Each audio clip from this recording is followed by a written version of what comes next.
مثلا چی هست همین از قضیه چگونه آگاه شدید شما؟ ما همین یک ماه چیزی میکنیم، همین سوده میبیویم. 6 نفر سالدات خیلی جنگ کرده بچه. جنگ میشود. من شخصا همین دست کار میکنم. بچه های یک دم بیخبر مونی میچسبند جنگ میکنن. این بیخبر و بی نظارت موندگی های کماندروی های بچه. و یا خبر میگرفتن دهمون چه هست دهمون وقت استالوی هر جدا من میبینیم که چه سوایی هستن. میبود همین ممکن همین واقعا نمیشود. همون با همین امید فرساندیم بچه‌م داغروال نیومد. خواندن ده خوند 1 سال. خیلی با مزدی و این نرسیدن ده بچه‌م وای کارت رسیده با اومد و همین خواندن ده دست ده تستی کاغذش بود که خواندن میرم گفتم. یک زمان نه سپرده اومد که داغروال من خدمت میکنم بهم میخونم ما چه گفتم.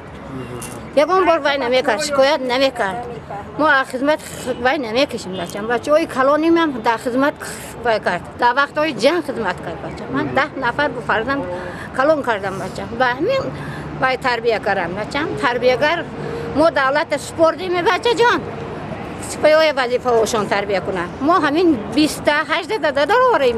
اسمش خودشون با ادوکات نگرفتگی و یا بچه محکم کرد و هم به خبر دادگی. من یک مومن در بالنسه خورفتم میونم استومیره اپیراسته.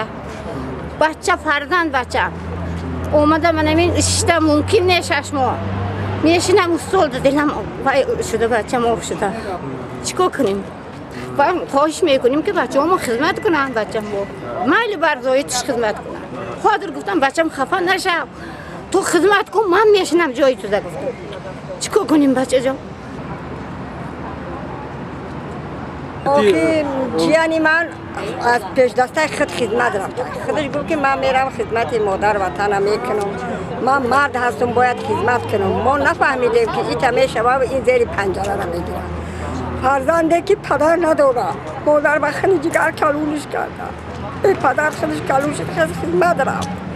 اینا نمیدونم چی گفت شدی سروشید ما این آیی باین چند باقی نکود 5 6 نوامبر چی شده اینا نه اکر چیزی سوتی این برماده مونی یک ماشین رفته اومده است.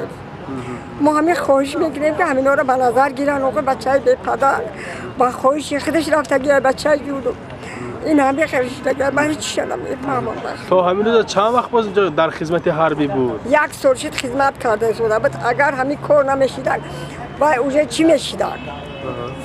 سرجان میشیدن سالدات تیور کرده شده بود که من سالدات پیدا میکنم رنگی موری اپیزاست خود بیایم این همین کار شده همالی میگم چی بدل جونی تکاری خدایت به صغیره یتیم میگم من میفهمیدم که کار به این درجه میره من همون را خلاص نمیکردم. این رفته برآمده خلاص کرد. اصلا اینو بچی و نفهمیدم بچه‌ام نمیدونم همینا به خدا نمیدونم چیزشون نمیفهمم.